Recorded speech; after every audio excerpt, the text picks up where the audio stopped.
Good morning friends. अभी हम लोग देख रहे हैं जो एसएससी सीजीएल का बैच एक स्टार्ट हो रहा है 19 जनवरी से। आप आके यहाँ पे आइए और बैच इंक्वायरी करिए, बैच ज्वाइन करिए और फिर जाके एग्ज़ाम का तैयारी करिए।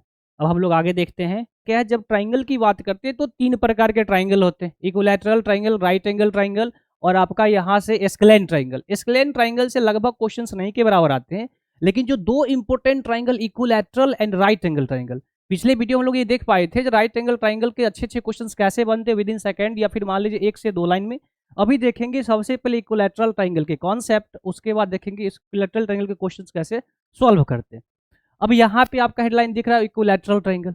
अब इक्विलैटरल ट्राइंगल के बारे में क्या समझते हैं? आप जानते हैं इक्विलैटरल ट्राइंगल का मतलब क्या होता है?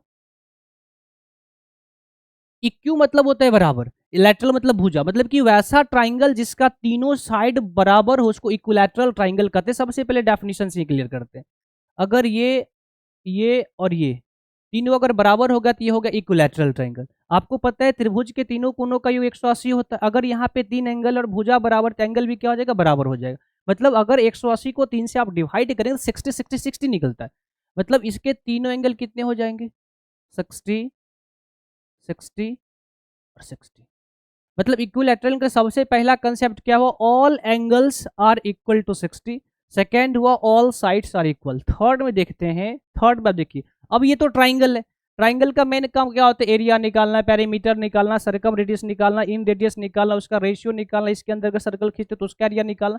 हम सारे क्वेश्चन अभी देखेंगे, कुछ एक दो मेंस का क्वेश्चन आया हुआ था उसको भी हम लोग लिए हैं और देखते हैं कैसे शॉर्ट प्रोसेस में सॉल्व करते हैं।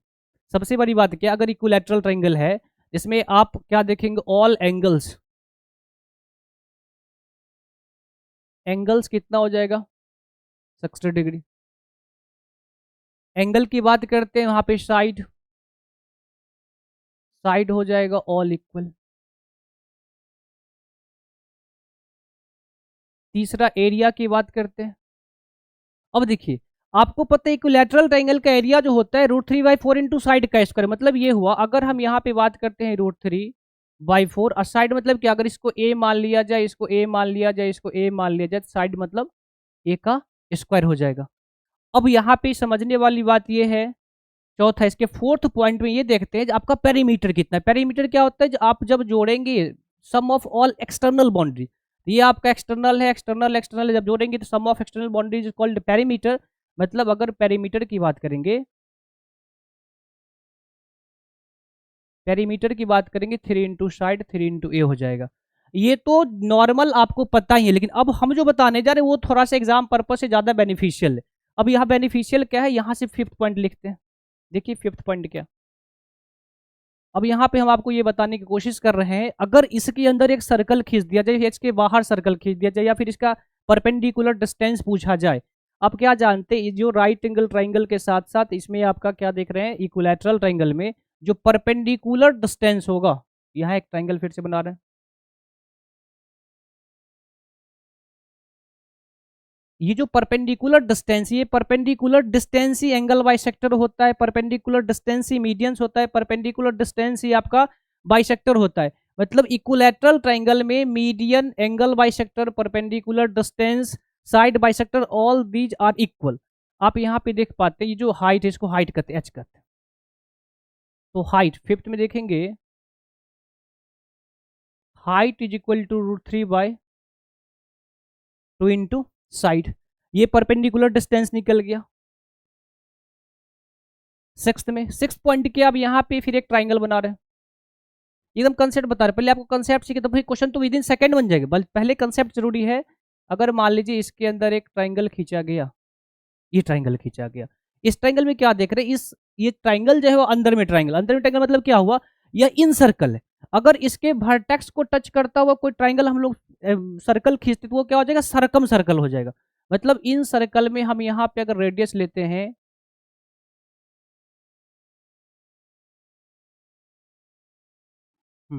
ये देख रहे हैं, अगर ये रेडियस है तो ये आपका क्या हो जाएगा? सेंटर हो जाएगा।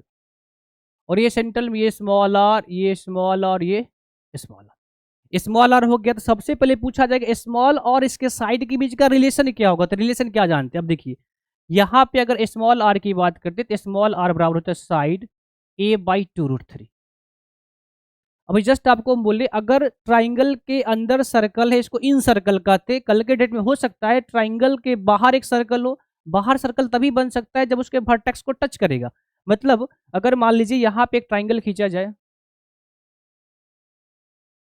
और इसके वर्टेक्स को टच करता हुआ एक सर्कल खींचा जाए, इस सर्कल को हम लोग कहेंगे सरकम सर्कल। ये सरकम सर्कल जो होता है, ये सरकम सर्कल है।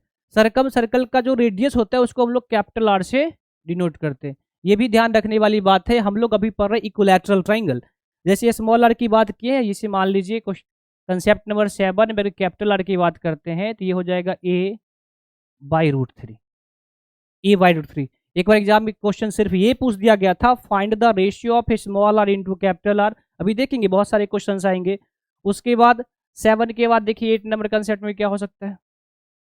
यहाँ पे हम लोग एंगल देख लिए, साइड देख लिए, एरिया देख लिए, पेरीमीटर देख लिए, हाइट देख लिए, स्मॉल आर कैपिटल आर देख लिए। अगर इसके रेडियस की बात करते हो तो हो गया एरिया ऑफ इन सर्कल की बात करते हैं। अब सर्कल का एरिया क्या होता है, पाई आर स्क्वायर होता है। अगर इन सर्कल की बात होगी तो यहाँ पे हम लोग पाई इंटू स्मॉल आर की स्क्वायर की बात कर लेते हैं। अगर कैपिटल आर की बात होगी तो यहाँ से pi into capital R square की बात कर लेंगे।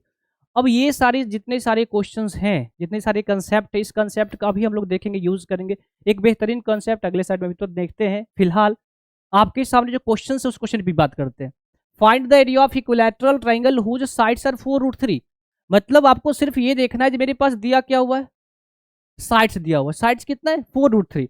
अब मुझे पता है एरिया 4√3/4 इंटू साइड का स्क्वायर होता है। आपको यहाँ पे कुछ करना नहीं है, √3 लगाना है बाई 4 इंटू ए स्क्वायर। ए मतलब साइड का स्क्वायर, साइड का वैल्यू कितना है 4√3। अगर 4√3 का स्क्वायर करेंगे तो 4 का स्क्वायर कितना पता है, ये 16 होता है। और √3 का स्क्वायर कितना होता है 3। मतलब 4 से कटेगा, 4 4 जा 12 और 4 4 जा 16 और 4 3 जा कितना 12√3। तो आप क्या देख पा रहे हैं, बस एक लाइन हम लोग लिखे और आंसर कितना आ गया 12√3। ये 12√3 आंसर आ गया।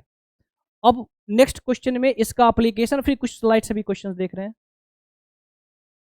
अब देखिए, find the length of perpendicular distance in equilateral triangle who's in radius is 3√3। मतलब समझने वाली बात यह है, सबसे पहले एक ट्राइंगल खींचेंगे समझने के लिए, और ये आपसे पूछा गया है परपेंडिकुलर डिस्टेंस। तो परपेंडिकुलर डिस्टेंस पढ़े क्या है, हम लोग परपेंडिकुलर डिस्टेंस पढ़े हैं √3/2 इंटू साइड। अब यहां से मुझे क्वेश्चन में इन रेडियस दिया हुआ है, और इन रेडियस की बात करते हैं तो स्मॉल आर बराबर होता है a/2√3। अब a/2√3 होता है, इसका मतलब मुझे यहाँ पे 3√3 का वैल्यू दिया हुआ है, a/2√3। अब यहाँ से डायरेक्ट आंसर आ जाएगा, height is equal to h is equal to √3/2। 2 3 जा 6 और √3 कितना होता है 3 होता है, 6 3 जा कितना हो जाएगा 18।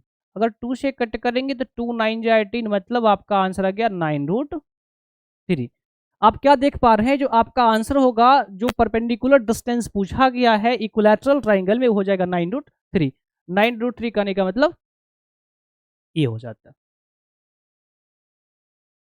अब देखिए, find the area of circle which is inscribed in equilateral triangle. यह बस अभी कुछ देर पहले हम लोग यही बात कर रहे थे, अगर इंस्क्राइब्ड होगा मतलब ये जो ट्राइंगल है इसके अंदर एक सर्कल है, ट्राइंगल के अंदर एक सर्कल है, इंस्क्राइब्ड मतलब अंदर होगा। अब इसका यहां से इसका रेडियस हो जाएगा। अगर रेडियस की बात करते तो क्वेश्चन में क्या दिया गया, ट्राइंगल हुज साइड, यहाँ पे साइड आपको 6√3 दे दिया गया, साइड 6√3 है। मतलब यहां से सबसे पहला काम होगा, स्मॉल आर हम लोग जानते हैं a/2√3 होता है, a/, तो अब विद इन सेकेंड यहाँ लगा दीजिए 6√3/2√3। √3 से √3 खत्म हो गया, 2 3 जा 6, मतलब स्मॉल आर का वैल्यू कितना निकल के आ गया 3 निकल के आ गया। और मुझे निकालना है find the area of circle, इसलिए एरिया बराबर क्या होता है, एरिया और पाई आर स्क्वायर होता है, तो पाई को जस्ट का 10 रहने दीजिए, आर स्क्वायर मतलब कितना हो जाएगा 9, एरिया हो जाएगा 3 3 जा 9 पाई, 9 पाई कहीं पे आंसर होगा ऑप्शन नंबर ए में। मतलब अगर मुझे कभी भी इंस्क्राइब्ड अंदर के सर्कल का एरिया निकालना होगा तो पाई स्क्वायर लगाएंगे, अगर मुझे ए आर के बीच का रिलेशन पता हो तो। अब यहाँ पे देखते हैं, find the ratio of circum radius and in radius in an equilateral triangle. अब कुछ देर पहले यही देख रहे थे, इक्विलैटरल ट्राइंगल पहले बना लीजिए। इस इक्विलैटरल ट्राइंगल में आपसे पूछा गया इसके अंदर एक सर्कल है और इसके बाहर एक सर्कल है, बाहर एक सर्कल है, दोनों सर्कल के बीच का जो रेशियो होगा रेडियस का वो कितना होगा। मतलब कि आपसे पूछा गया, सबसे पहले क्या है एग्जाम में ये भी ध्यान देने वाली बात है, जब पहले इन रेडियस है कि सरकम रेडियस है, तो पहले सरकम रेडियस और बाद में कितना है इन रेडियस है। मतलब आपसे पूछा गया capital R by small R. अभी कुछ देर पहले फर्स्ट में हम लोग पढ़े थे कैपिटल आर का वैल्यू कितना होता है ए बाई रूट थ्री, और स्मॉल आर का वैल्यू कितना होता है ए बाई टू रूट थ्री। तो ये रूट थ्री से रूट थ्री खत्म हो गया, ए से ए खत्म हो गया, तो आपका रेशियो निकल गया 2:1 का। अब सिर्फ क्या देख पाए, मुझे कैपिटल आर स्मॉल आर और कैपिटल आर का अगर रेशियो पूछा तो हम लोग डायरेक्ट निकाल दिए वैल्यू पुट करके 2:1। 2:1 का रेशियो आएगा, 2:1 का रेशियो देखिए ऑप्शन नंबर डी में दिया हुआ। ये एग्जाम में एसएससी के पीटी में एग्जाम में क्वेश्चन आया हुआ है, बशर्ते आपको ए और आर के बीच का रिलेशन पता होना चाहिए। अब देखिए इक्विलैटरल ट्राइंगल में क्वेश्चन नंबर नेक्स्ट क्वेश्चन है, find the length of an bisector of equilateral triangle whose side is 18√3। अभी कुछ देर पहले बात क्या हुई थी, आप इक्विलैटरल ट्राइंगल में बाइसेक्टर हो, मीडियन हो, परपेंडिकुलर हो, सारे के सारे क्या होते इक्वल होते हैं। मतलब अगर हम यहाँ पे खींचते हैं एक इक्विलैटरल ट्राइंगल और यहाँ पे परपेंडिकुलर डिस्टेंस खींचते हैं, ये परपेंडिकुलर डिस्टेंस ही रोल परफॉर्म करेगा एंगल बाइसेक्टर का, मीडियन का, परपेंडिकुलर का। मतलब आप डायरेक्ट यहाँ पे लिख सकते हैं ए बी, मतलब कि एंगल बाइसेक्टर बराबर हो जाएगा √3/2 इंटू साइड।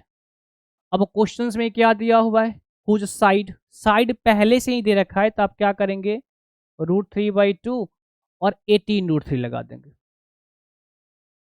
2 से कटेगा 2 9 जा, अब यहाँ से 9 हो गया, √3 मल्टीप्लाई करेंगे तो कितना 3, मतलब कि 27। 9 3 जा कितना होता है 27, ऑप्शन नंबर ए में दिया हुआ है। मतलब इक्विलैटरल ट्रायंगल में बाइसेक्टर हो, मीडियन हो, चाहे परपेंडिकुलर डिस्टेंस हो, ऑल आर इक्वल। ये वो इक्वल किसके बराबर हो जाएगा तो √3/2a। बस इसको ध्यान रखना, कुछ भी पूछेगा आंसर लगा देंगे √3/2 इंटू साइड। अब यहाँ पे देखते हैं इक्विलैटरल ट्राइंगल में जो नेक्स्ट क्वेश्चन आपका है 6 नंबर, वो 6 नंबर क्या क्वेश्चन है सो देखते हैं। Find the area of circum circle of an equilateral triangle. फिर यहाँ पे हमेशा ध्यान देने वाली बात ये है, सर्कम सर्कल और इन सर्कल ये समझने वाली बात है। अब सर्कम सर्कल पूछा गया, सर्कम सर्कल पूछा गया, इसका मतलब क्या होगा, वो जो सर्कल होगा वो वर्टेक्स को टच करता हुआ पास करेगा, इसको हम लोग सर्कम सर्कल कहते हैं। एन इक्विलैटरल ट्रायंगल जिसमें हुज साइड कितना 12√3, तो सर्कम सर्कल में कैपिटल आर बराबर होता है a बाय √3 और a का वैल्यू आपको 12 दिया हुआ है, मतलब 12√3 डिवाइडेड बाय √3। ये √3 से √3 खत्म हो जाएगा, तो आपका कैपिटल आर का वैल्यू हो जाएगा 12 हो जाएगा। Find the area of circum circle whose equilateral triangle. यहाँ पे इक्विलैटरल ट्रायंगल पूछा गया, एरिया क्या हो जाएगा √3/4 इंटू साइड का स्क्वायर 12 इंटू 12। अगर 12 से करेंगे तो 4 3 जा 12, 12 3 जा कितना होगा 36√3। 36√3 कहीं पे दिया होगा ऑप्शन नंबर बी में 36√3। मतलब इक्विलैटरल ट्राइंगल का जो एरिया होगा वह कितना हो जाएगा 36√3। अगर मान लीजिए इसी में बात कर रहे हैं area of circum circle, circum circle बराबर क्या होता है पाई स्क्वायर। यहाँ पे पाई ले लेंगे, यहाँ पे आर स्क्वायर कर देंगे। पाई मतलब पाई को जस का तस रहने दीजिए, आर का वैल्यू कितना था 12 आया था, अगर हम 12 का स्क्वायर करेंगे तो हो जाएगा 144 पाई। मतलब दो क्वेश्चन बन गया इसमें, एरिया ऑफ सर्कम सर्कल आपका हो जाएगा 144 पाई। अगर इक्विलैटरल ट्राइंगल का एरिया इसी में पूछा गया तो वहां पे कितना हो जाएगा 36√3 हो जाएगा। अब ये क्वेश्चन एसएससी सीजीएल के मेंस में है। अब देखिए जो कल कुछ देर पहले आपको बताए थे एसएससी सीजीएल का फॉर्म आया है, उसका तैयारी करने, उसमें देखिए मेंस का कितना बढ़िया क्वेश्चंस पूछा गया, one of the best question है। थोड़ा सा कॉन्सेंट्रेट होकर समझेंगे इसको। In an equilateral triangle, there is a point inside the triangle whose perpendicular distance from each side is 2 root 3, 3 root 3 and 5 root 3 respectively. Find the area of triangle. इस question में साफ साफ ये बोला गया है, जो पहले एक ट्राइंगल है, ये ट्राइंगल है, वो ट्राइंगल कौन सा? Equilateral triangle. इक्विलैटरल ट्राइंगल में कह रहा है जो एक कहीं भी, चाहे वो पॉइंट कहीं भी ले लीजिए, ये पॉइंट हम लोग यहाँ ले लिए, इस पॉइंट से परपेंडिकुलर डिस्टेंस, आपको यहाँ पे देखने वाली बात है, परपेंडिकुलर डिस्टेंस लिखा हुआ है, मतलब इस पॉइंट से यहाँ का परपेंडिकुलर डिस्टेंस मान लीजिए, चलिए यहाँ खींचते हैं,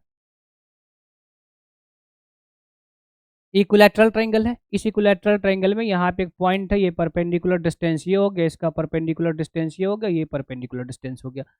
परपेंडिकुलर डिस्टेंस को मान लेते हैं हम लोग P1 P2 P3, अभी कंसेप्ट देख रहे हैं। अगर ये P1 P2 P3 मान लिया जाए तो आपको पता है किसी भी त्रिभुज का इक्विलैटरल एरिया क्या होता है? √3/4 इंटू साइड का स्क्वायर। हम यहाँ पे प्रूफ करेंगे, तब ये क्वेश्चन करेंगे तो विद इन सेकेंड हो जाएगा। √3/4 इंटू साइड का स्क्वायर ए स्क्वायर, इसको ए माने थे, ये भी मेरा ए है, ये भी मेरा ए है। जब यहाँ पे आप देख रहे हैं तीन ट्राइंगल देखा, एक का बेस ए है लेकिन परपेंडिकुलर डिस्टेंस P2 है, यहाँ पे बेस ए है, परपेंडिकुलर डिस्टेंस P3, यहाँ पे बेस ए है, परपेंडिकुलर डिस्टेंस P1 है।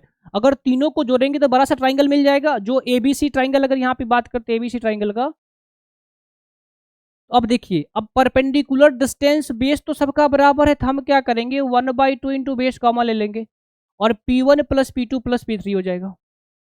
P1 plus P2 plus P3। अब ये A से A कट गया, 2 2 जा 4, मतलब मुझे यहां से A बराबर निकल के आ गया, A बराबर 2 उधर चला जाएगा, इसका मतलब A बराबर निकल के आ गया 2/√3 into perpendicular distance 1, perpendicular distance 2 और प्लस परपेंडिकुलर डिस्टेंस 3।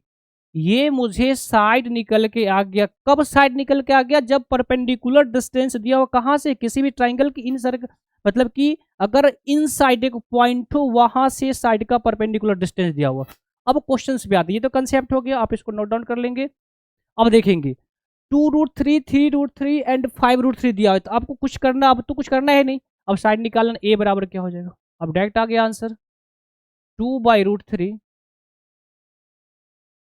अब जोड़ना है 2√3, 3√3 और 5√3, तो 5 3 कितना हो जाएगा? 8 + 2 10√3। यहाँ आपका आंसर आ गया 10√3। √3 से √3 खत्म हो गया, 10 2 जा कितना हो गया? 20। अगर साइड 20 निकल गया, इसका मतलब अब मुझे क्या पूछा गया था? इक्विलैटरल ट्रायंगल का एरिया पूछा गया था, इसीलिए एरिया बराबर क्या जानते हैं? √3/4 इंटू साइड का स्क्वायर। साइड कितना है? 20, तो हम क्या करेंगे 20 इंटू 20 लिखेंगे। अब 2 से कटेगा यहाँ पे 4 और 25 जा कितना होता है? 100√3। ये मेंस का क्वेश्चन था, जो आपका जब भी कभी परपेंडिकुलर डिस्टेंस दिया हो किसी ट्राइंगल के इनसाइड अगर पॉइंट हो उससे, तो यहां से आपका आंसर आता है 100√3, जो कि ऑप्शन नंबर कहीं दिया होगा, ऑप्शन नंबर डी में। तो आपको समझने वाली बात क्या हुई? अगर इक्विलैटरल ट्राइंगल है और वहां से कोई अंदर में पॉइंट है, उस पॉइंट से परपेंडिकुलर डिस्टेंस है, तो सबसे पहले साइड निकालेंगे, वो साइड 2/√3 P1 P2 P3 के बराबर हो जाएगा। अगर साइड निकल गया तो फिर एरिया जो पढ़े थे √3/4 इंटू साइड का स्क्वायर, वो यहाँ पे लगा देंगे। अब देखिए ये भी मेंस का क्वेश्चन है। अब यहाँ भी बेहतरीन क्वेश्चन है। ABC is an equilateral triangle of side 30 centimetre. देखिए कितना अच्छा क्वेश्चंस पूछा गया मेंस में। 30 सेंटीमीटर दिया इक्विलैटरल ट्रायंगल, मतलब क्या हुआ? ये भी 30 होगा, ये भी 30 होगा, ये भी 30 होगा। XY is parallel to BC, तो यहाँ पे सबसे पहले एक ट्राइंगल बना लेंगे ABC। ABC बना लिए। क्वेश्चन में क्या कह रहा है? XY is parallel to BC। अब XY जो BC के पैरेलल है, तो यहाँ पे पैरेलल हम लोग कर लिए X और Y। फिर क्या कह रहा है? XP is parallel to AC। अब देखिए XP ये मेरा AC है, तो इसके पैरेलल बनाएंगे। ये मेरा XY हो गया, ये XP हो गया, ये पैरेलल हो गया AC के। और नेक्स्ट में कह रहा है Y Q is parallel to A B. अब मेरा ये ए बी है, इसके पैरेलल वाई क्यू है।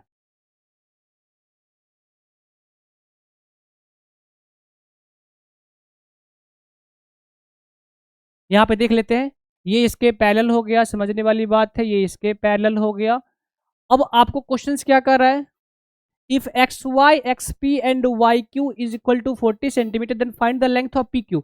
मतलब ये जो आपका X P and Y Q है, ये यहाँ पे क्यू करेंगे, आपको ये जहाँ पे सांप बना रहे हैं ये डिस्टेंस आपको निकाल, मतलब कि पी क्यू का डिस्टेंस निकालना है। और दिया हुआ है मुझे ए बी बी सी ए सी भी दिया हुआ है। अब समझते हैं, अगर ये पैरेलल है आपस में, एकदम कॉन्सेंट्रेट होकर समझिए, ये अगर पैरेलल है तो करस्पॉन्डिंग एंगल से क्या होगा, ये और ये आपस में इक्वल होगा।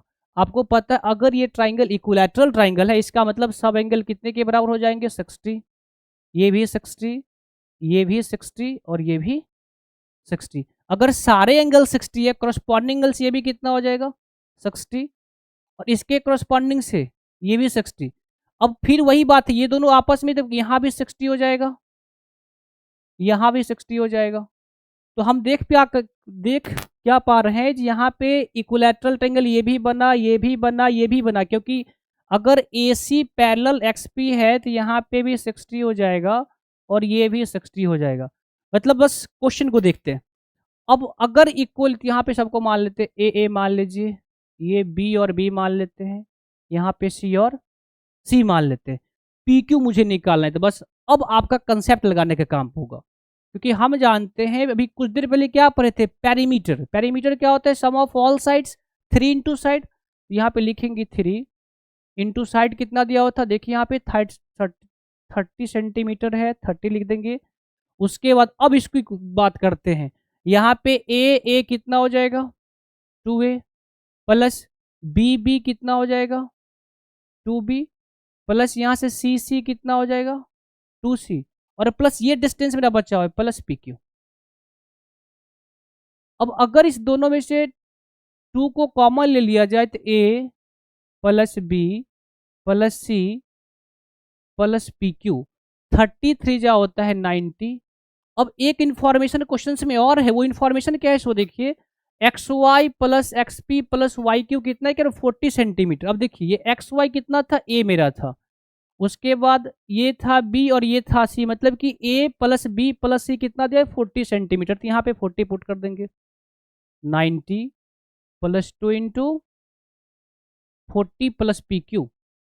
अब क्या देख पा रहे, 42 जा 80 होता है, और 90 में से अगर ये प्लस में तो माइनस में आएगा, मतलब 90 में से अगर हम लोग 80 को घटाएंगे तो मुझे क्या मिल जाएगा, पी क्यू। यही क्वेश्चन का रिक्वायरमेंट था, find the length of P Q. तो लेंथ ऑफ पी क्यू कितना हो जाएगा, 10।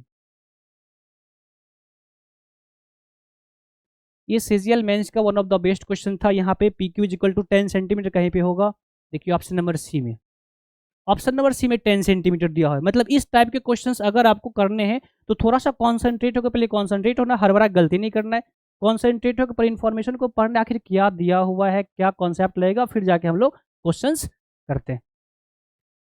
इक्विलैटरल ट्राइंगल से जितने सारे रिलेटेड क्वेश्चन थे, लगभग 2-3 क्वेश्चन मेंस का ले लिए थे, जो आप कम से कम इसको प्रैक्टिस करेंगे।